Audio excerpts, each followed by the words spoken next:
Salut tout le monde et bienvenue dans ce nouvel épisode. Pour ce mois de novembre, nous allons parler d'une actrice. Et oui, car au vu de la chaîne, j'ai fait beaucoup plus d'hommes que de femmes, et des femmes talentueuses parties en pleine gloire, il y en a eu quelques-unes. Alors aujourd'hui, on va parler d'une actrice partie cette année dans de terribles circonstances. Cette actrice, que l'on a tous déjà vue au cinéma ou à la télévision, c'est Anne Heche. Anne Heche est née le 25 mai 1969 à Aurora, dans l'Ohio, et est la cadette d'une fratrie de 5 enfants. Son père, Donald Heche, est fondateur d'une église baptiste. Dès la naissance d'Anne et durant de nombreuses années, il l'agressera sexuellement à plusieurs reprises, allant même jusqu'à lui transmettre un herpès vaginal. L'homme le plus classe du monde. Elle ne s'en sortira qu'à l'âge de 12 ans, quand elle deviendra choriste dans un café-théâtre.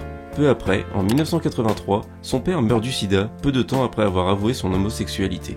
C'est ensuite au tour de son frère de mourir dans un accident de voiture la même année. Quelques années plus tard, un découvreur de talent la remarque dans le théâtre de son lycée.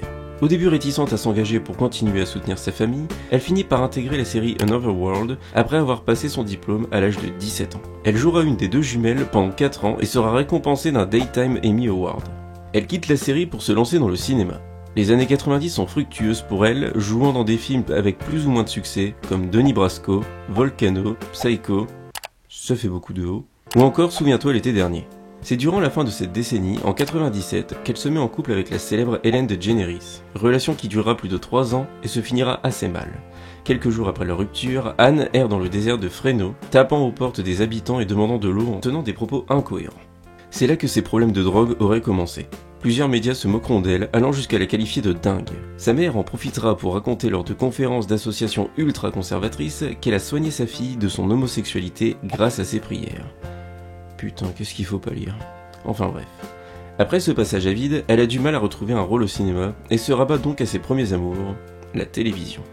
Après quelques participations lors de séries comme Nip Tuck ou Ally McBeal, elle se voit nominée aux Emmy Awards grâce à son rôle dans le téléfilm Le choix de Gracie, avec la ravissante Kristen Bell. Elle y interprète une mère de famille abusive et droguée. Après cela, elle continua sa carrière, alternant entre petits rôles au cinéma et rôles de plus grande importance à la télévision.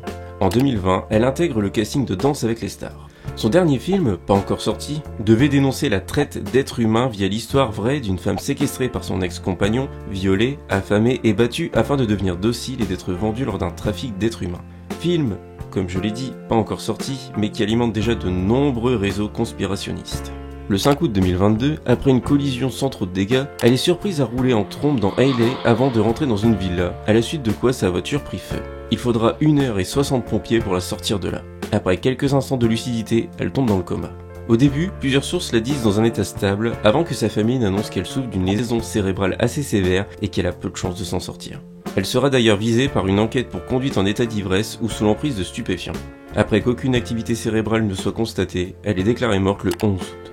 Son corps fut donc maintenu alimenté pour le don d'organes. Les théories du complot, constatant une différence entre la date officielle de son décès et voyant son dernier rôle dénonçant le trafic d'êtres humains, voilà une occasion de penser qu'elle a été assassinée, surtout après la diffusion d'une vidéo où on la voit bouger sur une civière qui, selon leur dire, serait un sac mortuaire. En réalité, elle a juste un drap posé sur elle et se débat car encore consciente. Anne Heche nous quitte donc brutalement, comme tant d'artistes, avant que sa dernière œuvre ne soit diffusée dans le monde. Anne, où que vous soyez, rendez-vous sur l'autre rive.